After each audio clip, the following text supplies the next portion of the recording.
Saat senja menghilang, ada pintu yang seharusnya tertutup. Pintu setelah senja.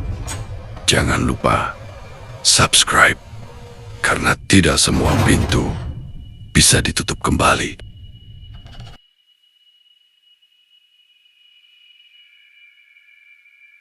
Pernah nggak sih kalian nemu rumah kontrakan yang murah banget?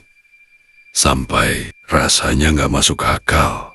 Katanya sih cuma bekas kejadian lama. Katanya sih cuma gosip warga. Tapi anehnya, setiap penghuni baru di rumah itu nggak pernah bertahan lebih dari beberapa bulan. Dan yang paling menyeramkan, mereka semua selalu terbangun jam 2:13 dini hari. Karena ada yang duduk di ruang tamu mereka, nunggu. Kalau kamu disuruh tinggal di sana, kira-kira kamu bakal kuat berapa malam? Gue awalnya nggak percaya sama omongan orang. Katanya rumah kontrakan di ujung gang itu murah karena ada harganya sendiri. Yaelah, pikir gue. Palingan cuman gosip warga, biar nggak banyak orang pindah ke situ. Soalnya lokasinya enak banget, deket jalan raya, deket warung, aman pula kelihatannya. Catnya emang agak kusam, pagar besinya karatan. Tapi ya namanya juga kontrakan murah. Dan gue butuh tempat cepet. Hari pertama pindah, semuanya normal. Rumahnya kecil, ruang tamu langsung nyambung ke dapur.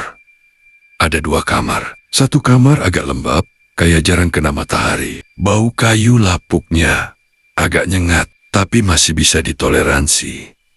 Yang aneh cuma satu, di tembok ruang tamu ada bekas kayak sesuatu pernah digantung lama banget.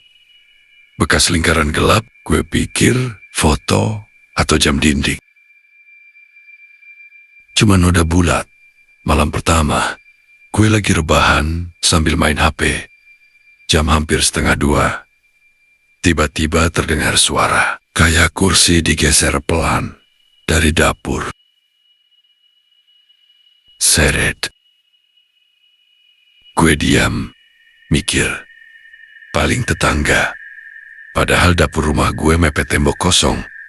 Gue bangun, cek ke dapur. Nggak ada apa-apa. Kursi tetap di tempatnya. Kompor mati. Lampu mati. Gue balik tidur. Jam 02:13. Terdengar lagi. Kretek. Kretek. Kali ini lebih dekat, kayak dari ruang tamu. Jantung gue mulai nggak enak. Gue keluar kamar, dan kursi yang tadi di dapur sekarang ada di tengah ruang tamu. Sendirian, ngadep ke arah kamar gue. Gue berdiri lama banget. Lagi-lagi gue nyari logika. Mungkin gue yang geser tadi. Padahal gue yakin banget, enggak. Malam kedua lebih parah. Jam 02:13 lagi. Lampu ruang tamu tiba-tiba nyala sendiri. Gue kebangun karena cahaya masuk ke sela pintu kamar. Gue buka pintu pelan. Kursi itu udah ada lagi di tengah ruang tamu. Dan kali ini, di atas kursinya ada baskom kecil berisi air. Airnya keruh, kayak habis dipakai buat sesuatu. Gue merinding. Gue gak punya baskom begitu. Besok paginya gue tanya ke ibu warung depan gang. Ibu sebelumnya yang ngontrak di situ, kenapa pindah ibu? Itu diam, lama banget. Terus cuma jawab pelan. Bukan pindah mas. Terus, yang terakhir gak sempat pamit. Perut gue langsung mules. Katanya setahun terakhir udah 3 orang yang tinggal di situ. Semuanya keluar tiba-tiba. Barang masih ada sebagian. Ada yang katanya sakit mendadak. Ada yang katanya hilang tapi nggak pernah jelas. Gue mulai kepikiran buat cabut, tapi kontraknya udah bayar 6 bulan. Dan gue bukan orang yang gampang percaya begituan. Sampai malam ketiga. Jam 02:13 lagi. Sekarang gue sengaja nunggu. Gue duduk di kamar dengan lampu mati. Niatnya, kalau ada apa-apa, gue langsung lihat sendiri tepat 02:13. Terdengar langkah kaki. Pelan. Dari dapur ke ruang tamu. Langkahnya berat. Seperti orang basah. Jeduk. Jeduk. Jeduk. Gue nahan napas. Terus terdengar suara kursi ditarik. Tek. Jantung gue serasa mau keluar. Gue nekat buka pintu kamar. Dan yang gue lihat, bikin kaki gue langsung lemes. Di kursi itu, ada seseorang duduk, punggungnya menghadap gue. Rambutnya basah, panjang, nempel ke punggung. Bajunya kayak kain putih tipis, basah, air menetes ke lantai. Tes.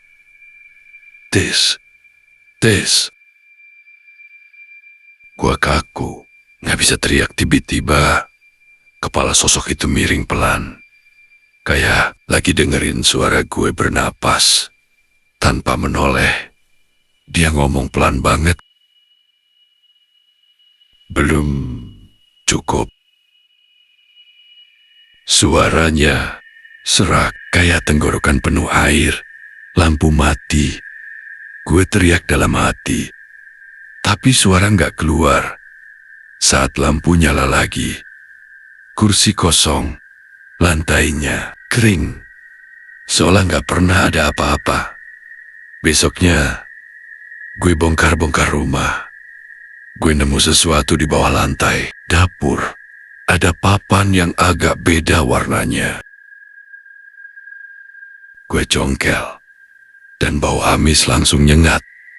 Di bawahnya ada ruang kecil, kayak sumur dangkal yang ditutup.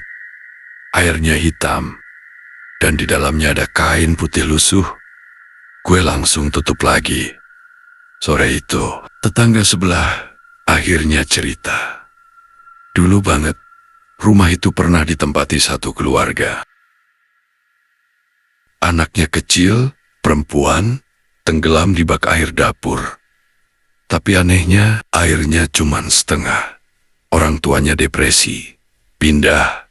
Sejak itu, tiap penghuni baru selalu ada suara air. Selalu pukul 2:13.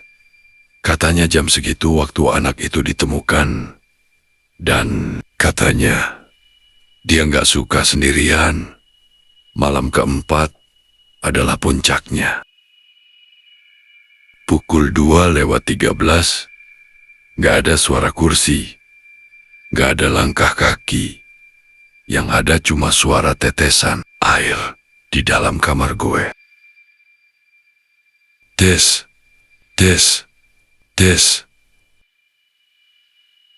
Gue buka mata. Langit-langit, kamar basah. Air menetes tepat ke wajah gue. Dan di atas gue, plafon menggembung seperti penuh air. Perlahan, bagian itu sobek. Air hitam tumpah ke kasur gue.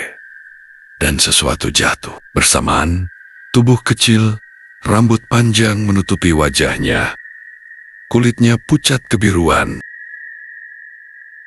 Dia merangkak pelan ke arah gue, sambil menyeret air kemana-mana. Dan dia berhenti tepat di depan wajah gue. Rambutnya terbelah pelan. Matanya kosong. Mulutnya terbuka. Air mengalir keluar terus-menerus. Dia berbisik,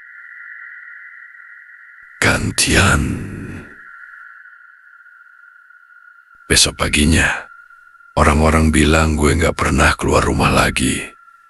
kata ibu warung. Malam itu, ada suara air mengalir lama banget. Dan sekarang, rumah itu masih kosong. Murah banget. Kadang, kalau ada yang survei ke sana, mereka bilang melihat kursi di tengah ruang tamu dan baskom kecil berisi air, siap menunggu penghuni baru.